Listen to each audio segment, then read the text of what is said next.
career in the zombies, man. Yeah, I see you. I see what you're doing.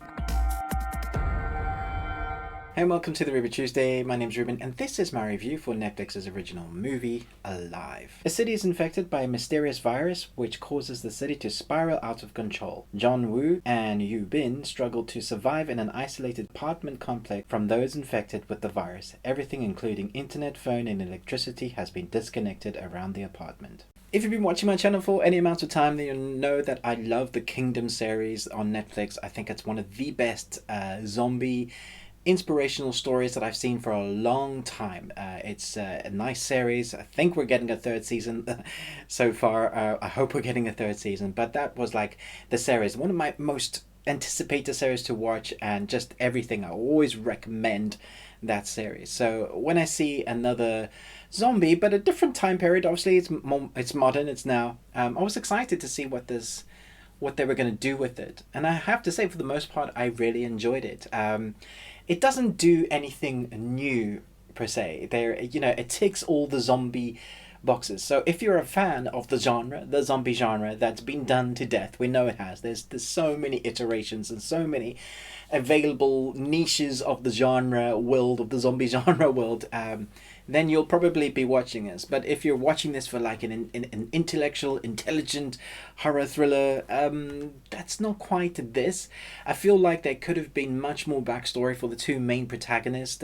They delve a little bit into who they are. So we have the one character who is a tech geek guy who doesn't really know how to do life outside of his parents. He doesn't even know how to cook, that kind of stuff.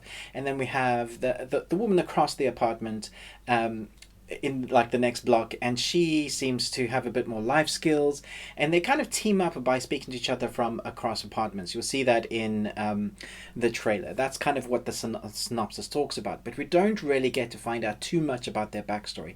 And that was, for me, the weakest part of the film, is that you don't really get too much invested for the first hour of the film, and not until the latter, like 40 minutes, I would say, that is when you kind of care about them. The first hour is this just kind of setting up the rules of the zombies, the rules of how they're going to survive, what they're going to do.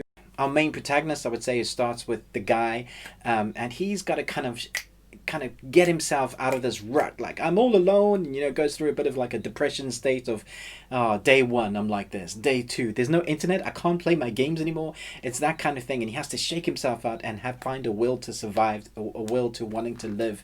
And once he does that, I feel like the story kind of picks up pace. There is a little bit of a lag in that kind of first half an hour. But what I really liked about the film is the zombie makeups, the prosthetics, some of the way the zombies move. They really move like they're obviously dead, but the way they move, it reminds me a little bit of 28 Days Later. The zombies seem much more intelligent in this as well. There's an intelligence there that I don't normally see in other zombie films.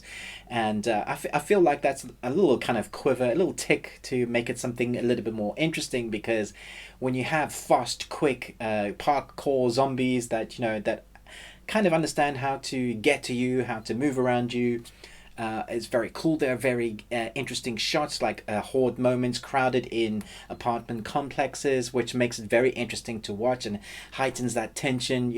There were definitely moments that I was like on the edge of my seat. There was one moment that scared the crap out of me. So for the most part, I was enjoying the gore and the prosthetic makeups. I thought that was all very good, but I was never really like frightened. I was more tense, except for that one moment. It's kind of a jump scare moment, but I thought they did it well. I do like the use of the characteristics that they portray for each of the main protagonists, the two that we have.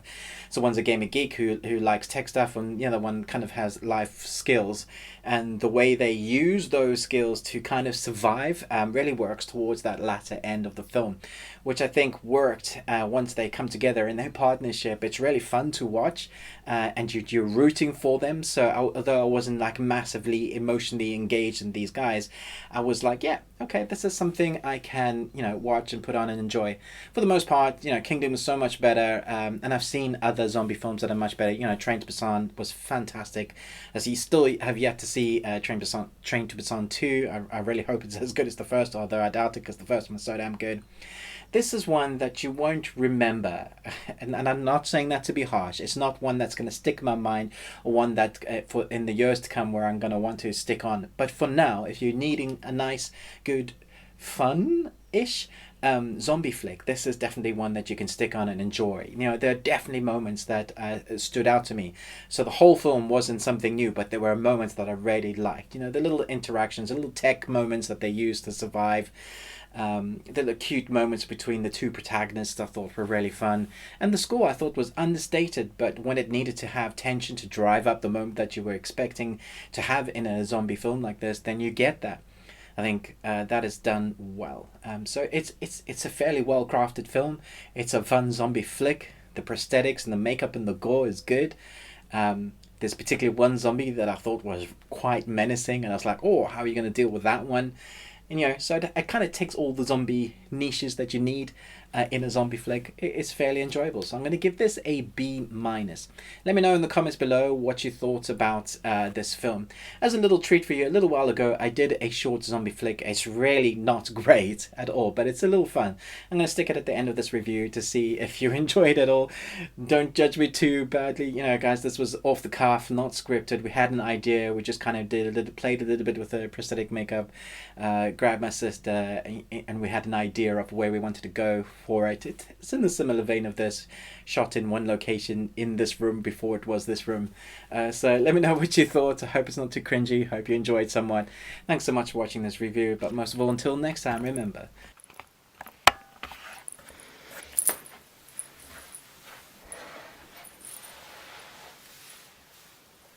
Hi, my name is Ava Adams. 3 months since it happened. I found this camera while I was foraging for food and water.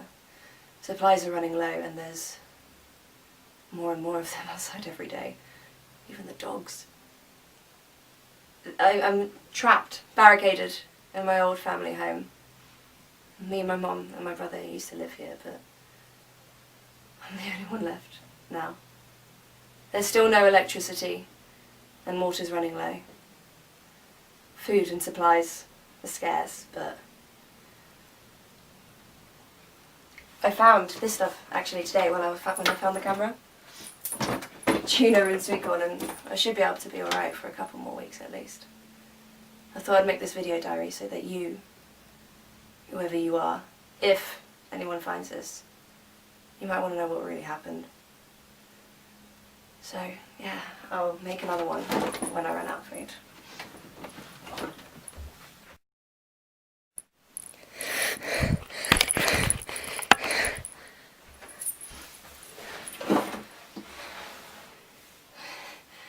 I just went out to go get some more supplies and they were everywhere, surrounding the house. I thought I was going to make it home and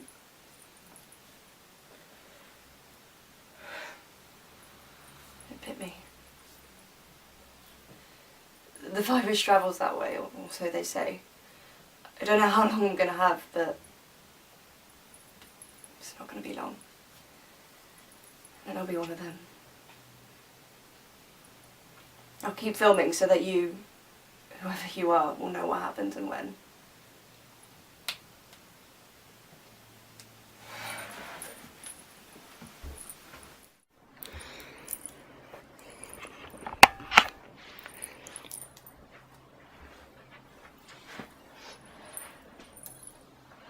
It's 12 hours after I was bitten. I don't know if you can see, but my bite started pussing. I keep trying to clean it, but it just doesn't stop oozing. I'm sweaty, I'm feverish, I'm shaking.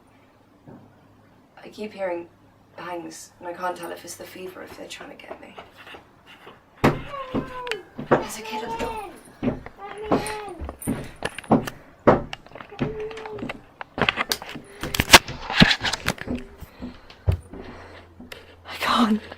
I can't, I'm sorry, I'm bitten. Go, go!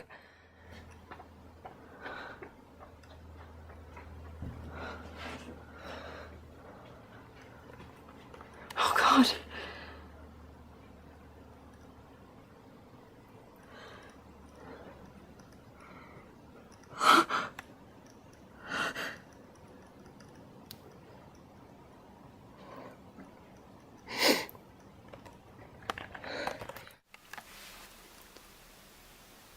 So I haven't seen or heard anything from the boy since. He looked so much like my brother. God, if only he'd come yesterday, you know. If only I was more careful, I'd be able to help him, I'd be able to...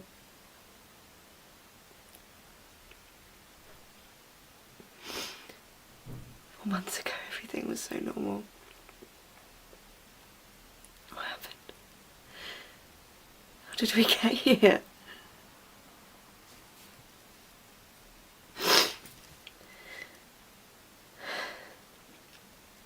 I keep thinking I see him outside my windows, begging for me to let me in, but in a few hours I'd be chasing him too.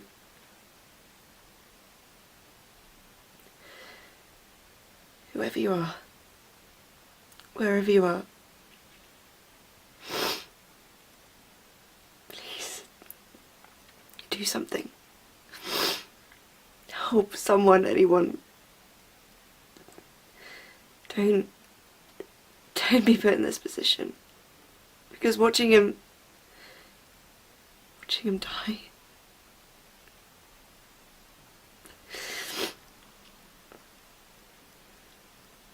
I see his face everywhere.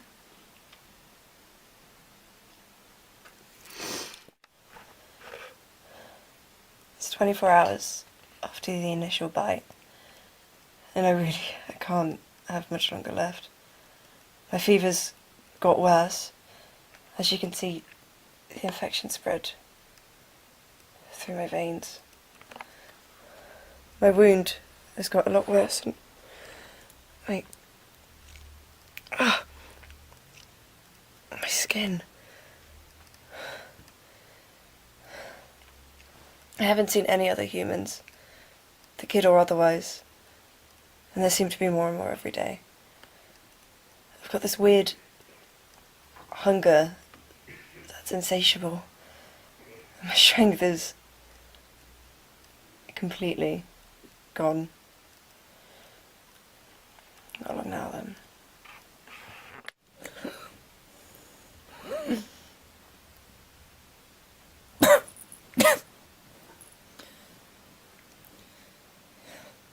It's 30 hours after the initial bite.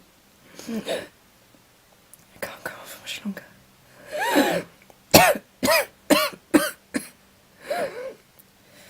Every breath hurts. This is the end.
My name is Ryan Johnson.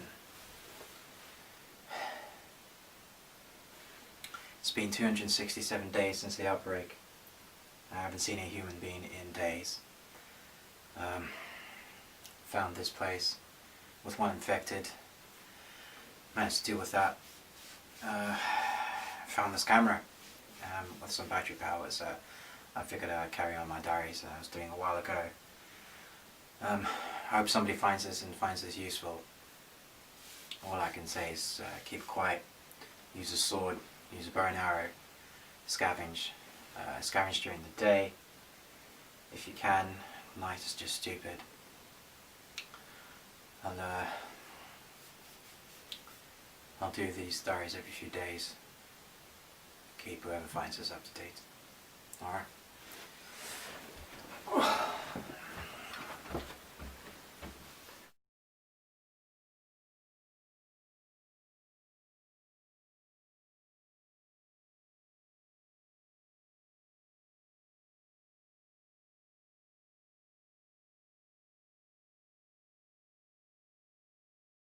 Live long and Tuesday.